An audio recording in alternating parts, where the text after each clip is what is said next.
Yo, Chicago Sports Hub, what the fuck going on today? Little UFC prediction, fight night, Darren Till versus Brunson.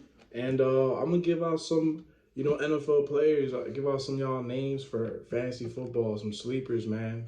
Some people, what I'm saying, that honestly that I think that people are sleeping on and they could honestly potentially break out mid-season.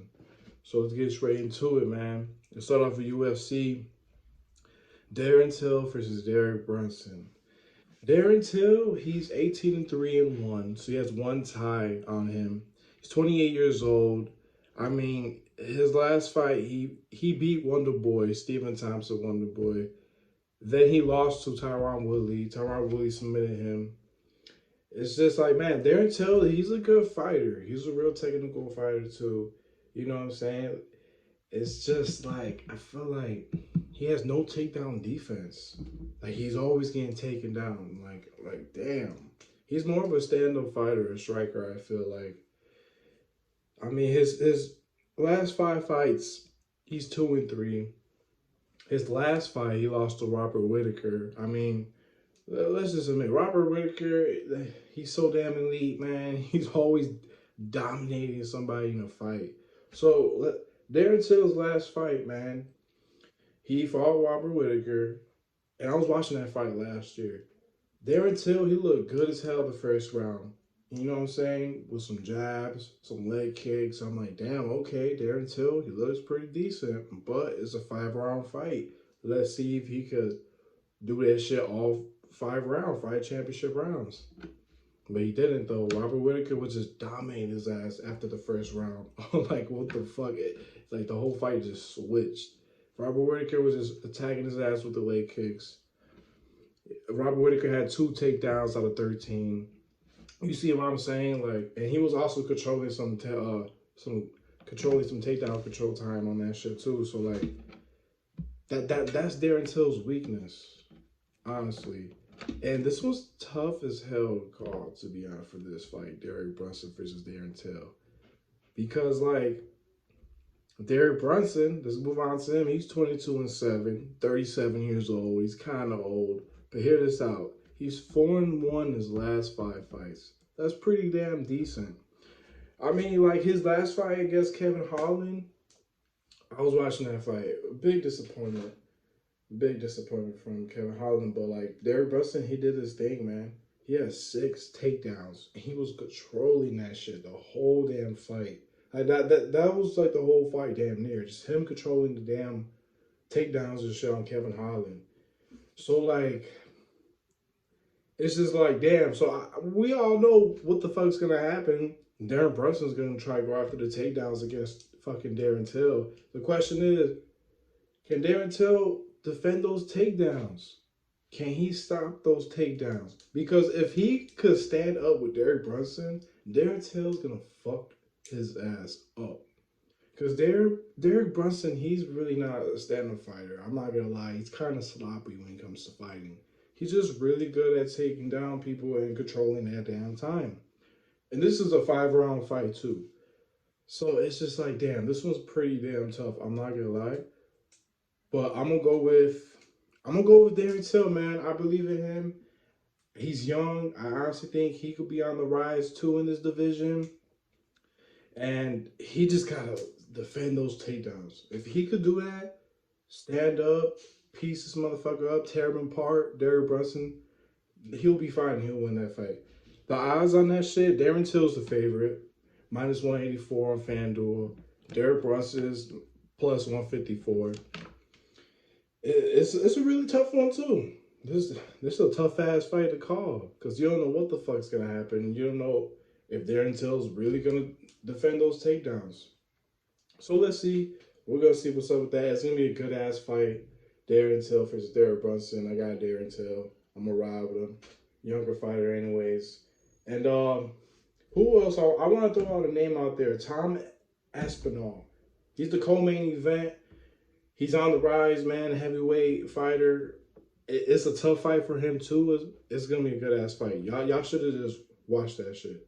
If y'all want to take Tom Aspinall, because I honestly think he could win, bro. He's 10-2, raw as hell, strong as fuck. He be submitting motherfuckers too in the heavyweight. Like, damn, okay. So let's see. Let's see what's up with that. Um, that's about it for UFC. Stay in tune. Watch that fight this Saturday. It's gonna be a good fight for real. Let's move on to fantasy football. I'm gonna give y'all some damn sleepers, man. Give y'all some names and explain why. First, I'm gonna start off with Matthew Stafford. We all know Matthew Stafford could throw. We know he's a decent ass quarterback. Now you put him with the Los Angeles Rams, where they got weapons, Robert Woods, fucking Cooper Kupp. That's a decent ass wide receiver core, especially with a quarterback like Matthew Stafford. Matthew Stafford is gonna put up some decent ass fantasy points. He's a sleeper of mine. Another one, Tyler Higbee from the Los Angeles Rams as well. The reason why I said that 2 years ago, he was man putting up some crazy fantasy numbers, like dropping 20 points, like 25. Like damn, okay. He really didn't show that last year with Jared Goff. But now you got Matthew Stafford, and we all know Matthew Stafford, he likes throwing tight ends. So I honestly think Tyler Higbee's a little sleeper too, man. I feel like he could fuck around and put 10 to 15 points a week. Shit. Or maybe 15 to like maybe honestly that could be his highest ceiling. 15 and 20. Maybe. Lowest probably 10. But I honestly think Tyler Higbee's a sleeper man in PPR fantasy football. So if you see him on your waiver wire, if you haven't drafted yet, draft his ass, man. I honestly think he's a sleeper. I'm gonna give you another one. Chase Edmonds from the Arizona Cardinals. Man, Chase Edmonds, he's explosive. He could catch.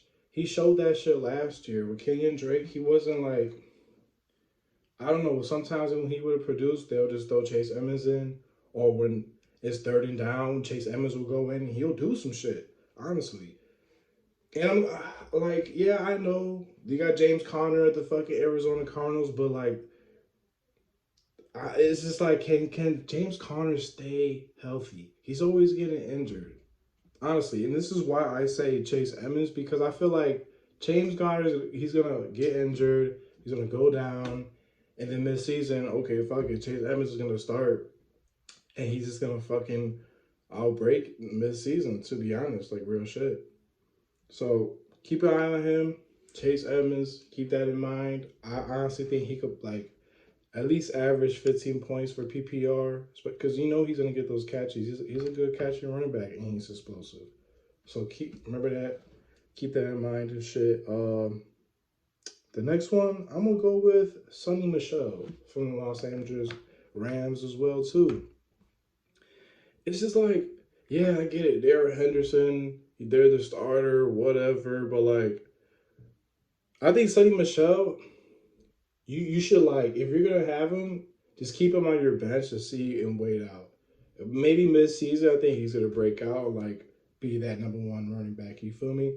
But till now, they're saying Darren Henderson's the number one the running back or whatever the fuck. But like, what was the reason that the Rams traded for Sonny Michel in the first place? Then, you know what I'm saying? Like, that's why I think he's a sleeper for fantasy football. I feel like he's gonna fuck around and might be number one running back for the Los Angeles Rams mid-season. So keep that in mind. He could fuck around, be a mid-season breakout. Let's see. And the last one I want to give out, Jalen Waddle, Miami Dolphins wide receiver. I mean, I honestly think he's a mid-season breakout too because you got Will Fuller and you got Devontae Parker. But Will Fuller, sometimes he can't stay healthy as well. Devontae Parker, I don't know what's going on with him. I think he's injured right now as well too.